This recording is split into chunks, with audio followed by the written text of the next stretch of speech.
If you're watching this late at night, take a quick look at your bedroom door. Go ahead. I'll wait, because the story you're about to hear started exactly like that. An ordinary night, an ordinary trip, and something I should never have seen. Even now, years later, I still sleep with my bedroom door locked. Because some doors, once they're opened, never really close again. My name is Daniel, and I've been a long-haul truck driver for over 12 years. I've crossed nearly every major highway in America. I've driven through snowstorms in Wyoming, deserts in Arizona, and thunderstorms in Texas that were so bad I could barely see the hood of my truck. I've seen accidents. I've seen abandoned vehicles. I've seen things that would make most people turn around and go home. But nothing compares to what happened on a lonely stretch of road outside a small town in Pennsylvania. This happened in October of 2024. I was hauling a refrigerated load eastbound on Route 611. It was around 1:30 in the morning. The road was almost completely empty. The radio was playing quietly, the weather was clear. Everything felt normal. At least, at first. Then my phone suddenly lost signal, completely. No bars, no data, nothing. That wasn't unusual. There were plenty of dead zones out there. But a few minutes later, something stranger happened. The radio shut off by itself, then came back on, then off again, then on. Static crackled through the speakers. I smacked the dashboard. The radio returned to normal. I shrugged it off, probably faulty wiring. Then I glanced into my side mirror. For just a second, I thought I saw someone standing behind my trailer. A dark figure, perfectly still. I looked again. Nothing, just darkness.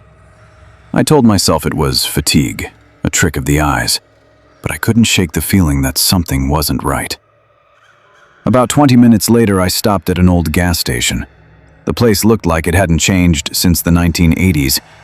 One employee sat behind the counter, an older man, gray beard, tired eyes. I grabbed a coffee and headed to the register. He looked at me, then asked, "You're coming from the North Road?" I nodded. "Yeah." His expression changed immediately. He stared out the window for a moment, then leaned closer. "Don't stop tonight." I laughed. "What?" He lowered his voice. "If you see someone standing on the side of the road, keep driving." I waited for him to explain. He didn't, just handed me my coffee and looked away. About an hour later, I saw her. A woman standing on the shoulder of the highway. Long black hair, white dress, completely motionless. No car nearby, no lights, no houses, nothing. She wasn't waving for help. She wasn't moving. She was just standing there, watching the road, watching me. I drove past her, and for some reason, I checked my mirror. She was still standing exactly where I'd seen her. Not moving, not blinking, just staring. A few minutes later, the temperature inside the cab dropped, fast.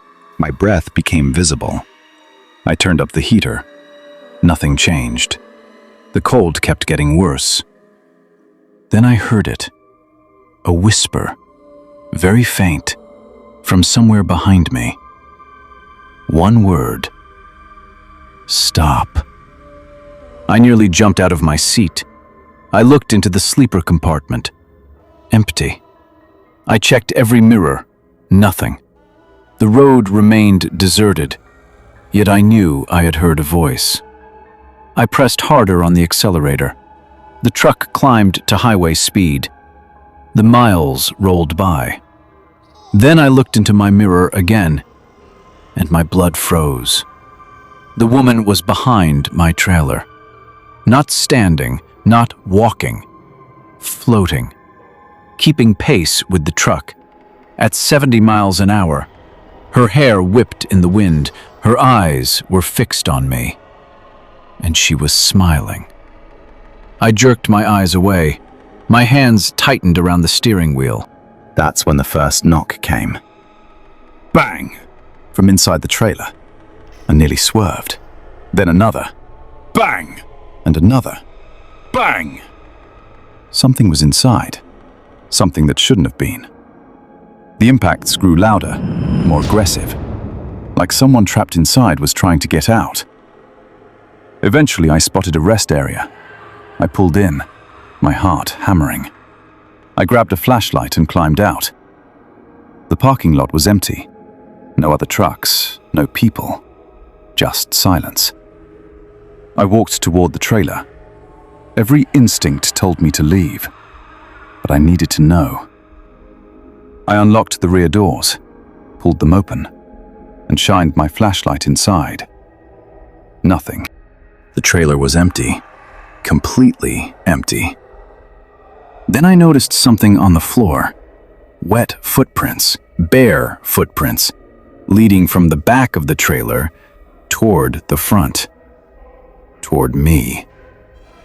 I stared at them, trying to make sense of what I was seeing. Then a voice whispered directly into my ear, so close I felt the breath.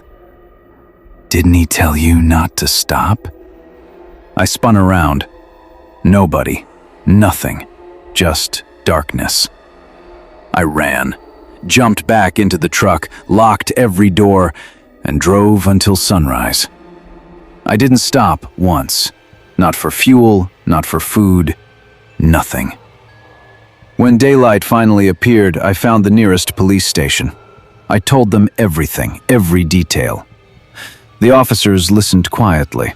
Then one of them disappeared into the back. A few minutes later, he returned carrying an old case file. He opened it and slid a photograph across the desk. My stomach dropped. It was her, the woman from the road. The same face, the same white dress, the same eyes. The officer looked at me and said, "She died 5 years ago. Hit by a truck on that same highway." He paused, then added, "You're not the first driver who's reported seeing her. That was 2 years ago. I still drive trucks. But there is one rule I never break. If I see someone standing alone on a deserted road after midnight, I don't stop. I don't slow down. And I definitely don't look in the mirror. Because sometimes, the thing asking for a ride isn't human. And sometimes, it follows you home.